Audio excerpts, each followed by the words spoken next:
Hey, Renee. Hi, Annette. Today we're going to talk about making great decisions. So I've Yeah. found over time that those who have been sexually abused or gone through severe trauma will struggle with making great decisions. And it just has to do a lot of time with their past being part of the struggle of them making a big decision to small decisions. And just going through the process with them of teaching them, well, what were the basics of making a decision? I know we did it with our children when they were younger, saying, what would you like, chocolate or vanilla? And they would go ahead and make that decision. Well, as you get older, decisions get more complicated of where to live, who to marry, things like that. So let's just go ahead and talk about the basics of making a decision. First, we got to define the issue. And a lot of times people struggle with what actually the issue is. And that's why they're having a hard time making the decision because it's so muddled up with a lot of stuff on top of it. Does that make Yes, sense? absolutely. Emotions, all sorts of things. It just Everything ties in with it. Absolutely. cloudies it. You could think one thing was the question that you're trying to solve when really it's a completely other thing that's a different layer, a lower level or lower layer. Well, like a young man that would like to possibly make the decision, should I get married to Judy? Okay. And he's struggling, trying to figure out if he should get married to Judy. But if I was to take off all the layers, eventually I'd end up with, is he supposed to be married at all? And right now? Let's forget Judy on the side for a second. Let's go down to the core root issue of it all. And then we could build up from there by looking at different options in there. Does that make sense? Yes, yes. And there's some questions that you could easily ask yourself. And one would be, how will this influence my future, my life goals, my calling? Now, what if the question was, should I go see this dentist? You're going, well, how's that going to line up with how will this influence my future, my life goals, my calling? Well, if it was the dentist situation, influence your future, well, you're going to walk around with a sore mouth. This dentist said they could see you right now. Or you could wait and see your regular dentist. So you're going to have to weigh those options in there.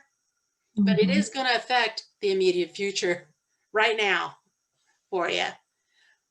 So it's not just the one man getting married, but it's those smaller decisions that you make every day that are going on. So another question you could ask yourself is, what does this issue, or I'm sorry, who does this issue affect other than me? We don't always think about that. I'll be honest. So if I want immediate relief because my tooth is sore and I want to go see this dentist, but I'm going to get charged time and a half or something like that because I'm just walking in the door and they're going to squeeze me into the schedule type thing. Do I have the money financially? Yeah, it's going to affect everybody in my family.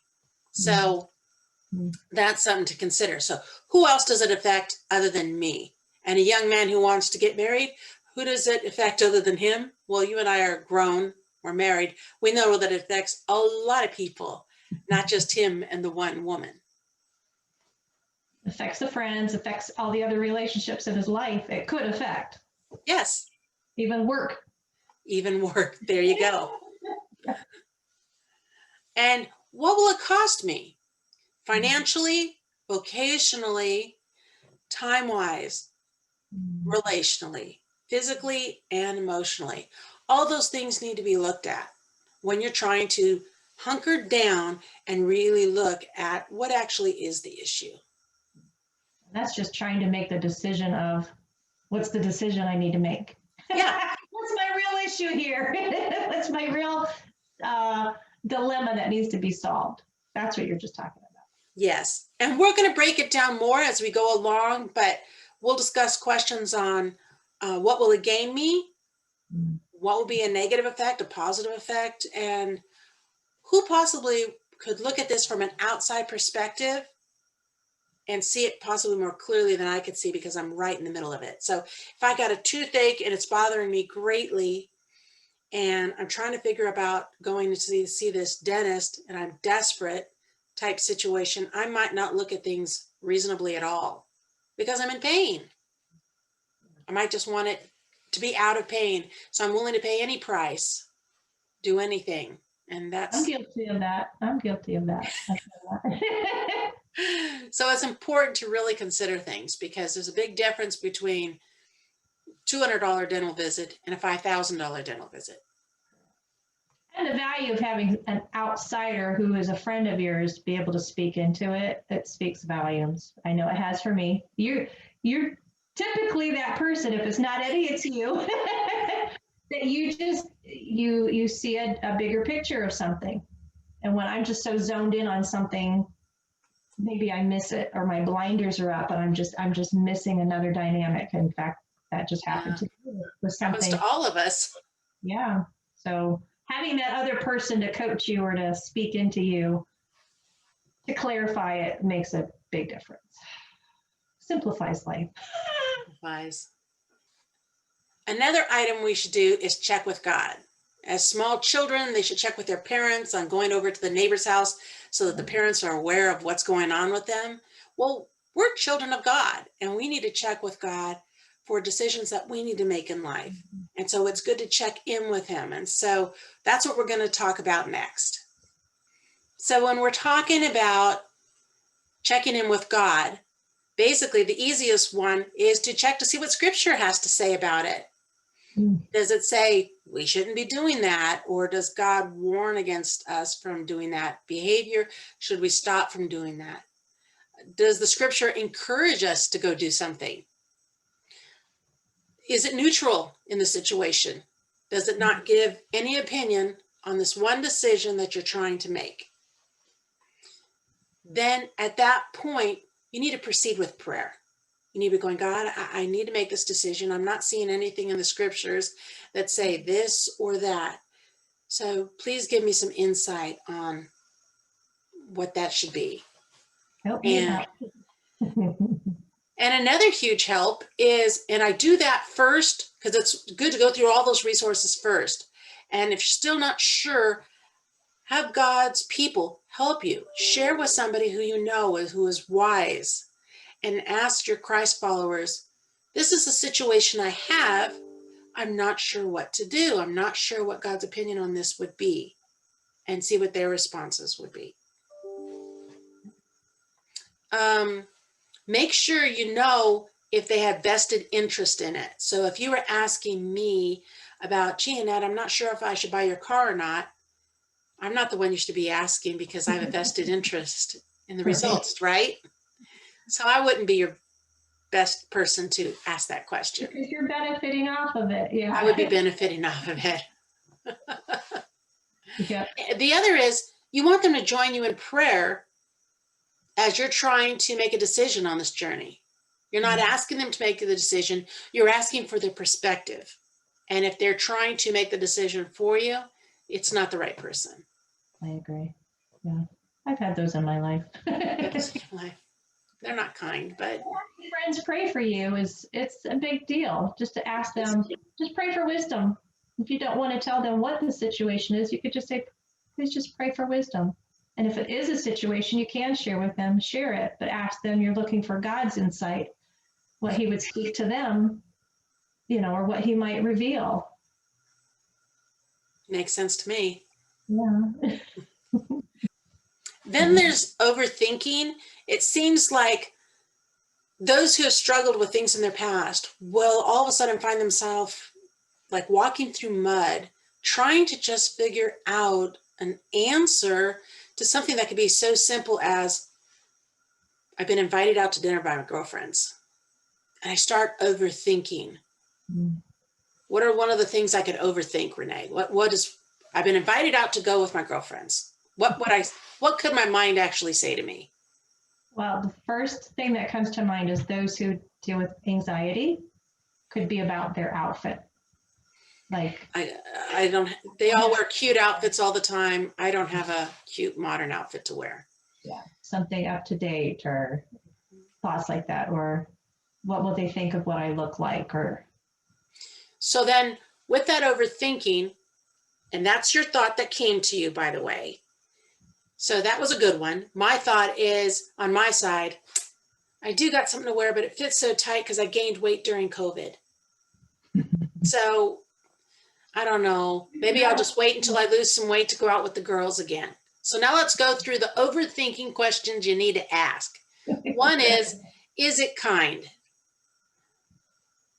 That wasn't a kind voice I was giving to myself, because we know it wasn't kind, because if I was to say that to you, Renee, you really shouldn't go out until you lose that weight, that wouldn't be kind. But boy, I easily told it to myself. So that was a good way of judging, was it kind? Because boy, we could say, yeah, it was kind to myself. No, that wasn't kind. Is it helpful? no. Not at all. So if I was to tell you, Renee, well, you don't have any cute clothes to wear like everybody else is going to have, wearing them and stuff like that, it would hurt your feelings. Yeah. You know, your friends invited you out to be with you, not your clothes. Right. And then, is it God's voice? Would God say that to you? You're too fat. You shouldn't go out with your friends right now. Lose weight, and then you can go out with your friends next month. No. No. It would be judgmental. And if you're not sure about the God's voice part, you can go with, does anybody who loves me, somebody who loves me closely, agree with that statement? I wouldn't. No, you wouldn't agree with the statement. If I use that as my excuse, and I wouldn't agree with you if you use that as your reasoning of overthinking the process. Yeah. And then easy for many to do. it is. Those thoughts just flood our brain. And that just takes away from us both going out and having a nice time with our friends who just wanted to spend time with us. Yep. We complicated it. We complicated it. Yes. So after asking those questions, and you may be hard on yourself, since you were hard on yourself in the beginning, but ask the question, how has the Holy Spirit spoken to your spirit as you ask these questions? How has it spoken to your spirit, your mind, your soul on this issue? And on my side, I would say, I am being too focused on myself and not on these friends that have come into my life who love me and are asking me out. Yep. And I would say for the person that had my response, which was very similar to yours, it would be, there's too much distraction here, not focusing on what the invitation was really about. Just friend time, filling each other up, encouraging each other. But the distraction getting in the way is stealing from that fun and stealing from the joy of even getting ready for it. There's fun in that. There's supposed to be fun in that. There's supposed to be. All right. So next we're going to explore your options. And this will help you put things in order real quick so that you're able to make better decisions. Okay, so explore your options. A decision always has to be made. And so let's do an example. If you're deciding on a grill, do I buy gas? Do I buy charcoal? If I buy charcoal, should it be designed for briskets or a lump? Do I want a smoker in it? So now I'm going to have to buy smoking chips. It gets complicated, as all I wanted to do was have a barbecue. Yeah. And then it's going to involve all sorts of options in there, including price, you name it, just to do that. And so what I did was I made up a sheet that I go ahead and give my disciples so that they can go ahead and look at it. Let's see, I'll share it with you right now. So here is a situation where this mother isn't sure if she should go ahead and drive her child to school. So that's the question that she's trying to solve. Right. Do I drive my child to school? She keeps saying she wants to take the bus, and I don't want her to take the bus. So I went ahead and put some options down. So I drive, she takes the bus, or my husband drive her. So there's some options. You could have a lot more options, but I'm just giving you 3 for an example. Then we got the pros. I know she got to school because I took her. And then I have, if she takes the bus, I have more free time in the morning because she's not there. She has to get up early, take the bus. And she has friends that ride the bus. And I think that's why she wants to ride the bus so much. If my husband drove her, he'd take her on his way to work. That's a pro.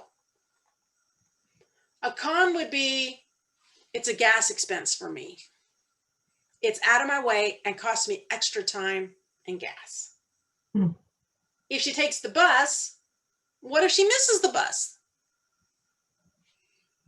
She has to get up earlier. That's terrible. The buses, they stink. Have you ever been in a bus, school bus? They stink. And a bus might crash. Yes, this is the head of a mother. Yeah, I'm just giving it to you straight. If my husband takes her, he's always late to work. Well, that's a con. Yep. That's a con. Okay. A gain would be if I drove her, she gets there safely, and I get peace of mind. I know she's there at school. She got there safe. If the bus was to take her, it would give her independence. True. And probably develop some responsibility in there. If my husband was to take her, she does get to school. But late. But late. So now what you do is you go through 1 through 10, 10 being the best, 1 and 0 being not so hot. And so I put for a pro a 9. I know she gets to school. That gives me such peace of mind. So they got a 9. So unpack your 0 to 10 again. 10 being the best what? So the best as in, I like that pro. She gets to school. Okay. And I get complete peace of mind. I'm not at work wondering, did she get to school? Did she get to school on time? If I take her, I know she gets to school on time and she gets there safely. So it is the best answer of all. To me, I gave it a 9. I didn't want to show off and give it 10 like it was the perfect one. The cons, I already read those, and I gave that a 3. So they're down there. Okay. It shows the value of them then. It shows the value. And getting there safely and peace of mind is way up there. So I gave it a 9. I totaled them and I got a 21. Okay. I did the same with if she took the bus, the positives, the negatives, and then What you the gain. gains. Okay. And I did that with my husband driving as well. The always late to work, it got a 1. Notice how low that number is. Because that meant she was going to have to get to school probably late every day too. So then I look at this after I've written all of this down and I'm seeing, well, the winner looks like it's number 21. I drive her to school because she's going to get there on time. I'm going to have peace of mind. All of that goes great. Does that make sense? Yes. And that's how you would do it if I want to go ahead and have a barbecue. I need to go ahead and buy a barbecue. Well, what are the options? And you could put in those option boxes all the different things. Just like if you were to buy a house, a car, you name it. Hire somebody. Yeah. Hire somebody. So it kind of looks like the answer would be 21. It would be that I would go ahead and take her to school and such. But now, after you've done those steps, we're going to check back in with God again. I know we did in the beginning, but we're going to check in with him one more time. The initial decision of what I needed to make was the first time checking with God. But now I saw all my options. I've seen the key bullets that are there. And now I'm going to check with God. And when I check with God and I'm saying, well, God, it looks like 21's the answer. I should go with it. What do you think? What do you think about that? And immediately in my gut, I'm thinking, I gave a low score on, when it came to her taking the bus. So I gave a low score when it came to taking the bus because what if she missed it? Getting up early, buses stink, bus might crash. Well, she might crash with me too. I didn't consider that. So my emotions were involved in making this chart. So I got to be aware of that. And when I asked God, what he thought about this, that's when immediately my gut said, you used your emotions when you made this chart. And I didn't want my baby to grow It's up so skewed. fast. So that only got an 8, when it should be a positive thing to give your kids responsibility, to see them grow in independence. But I was trying to hold my baby back. And yeah, and it should have been a big positive that I would have free time. But look how low the score is. Hmm. It should have been more positive, and that she was going to ride the bus with her friends. I really answered this with a lot of emotions when I gave it its score. So that's important to take into consideration. And when I do that, this one here, she takes the bus, would actually be the choice that would take place. Yeah. Yeah. Even the emotional you can see in the husband drive. You can see where it was you drive. You gave yourself a 9 because you got there safely and you had peace of mind, but then you gave the same score. Well, you almost the same answer, but with a whole different number. So yeah, our emotions do play. Our emotions do play a part, and sometimes we're blind to them. So that's why you got to check in with God one more time. The value is just so important. And then you need to pull the trigger. This is where I find people get stuck as well. They've clarified the issue. They've checked with God. They listed out the pros, the cons, the gains. They've listed it all out. The And options. it's time to pull the trigger. Definitely. Hmm. And hopefully in a very faithful process, you've realized that you can make decisions, you have strength, and you can do it. Now, it's just not those, of course, that have been abused or traumatized that it's hard to make Yeah. decisions. A lot of times it could even do with temperaments. So if you're talking the disc, high D is more apt to make a decision quickly, where some other temperaments would Yeah. do it more slowly, more carefully. And we did do it. We walked out the process so they could list it down if it was too confusing, all the pros and the cons. But Yeah. after that, you got to be able to pull the trigger. You need to make a decision, or life will make a decision for you. Your girlfriends will stop, and my girlfriends will stop inviting me because I just don't go. Because if Yeah. I'm using weight as my excuse, and let's say I lost the weight, I'll probably say I need to lose even more weight if I was basing it all off of me going with them. Yeah. Yeah. There's a lot of losses that can happen by not making those decisions. This was good. Thank you. And there's one last thing you got to do, and that's celebrate. So when you do make a decision that was tough and you pulled the trigger, celebrate it. Have some sort of reward. Go out and get a coffee, or just do what makes you fill up your bucket that we had talked about so many times before. So important. Yes. All right. Take care.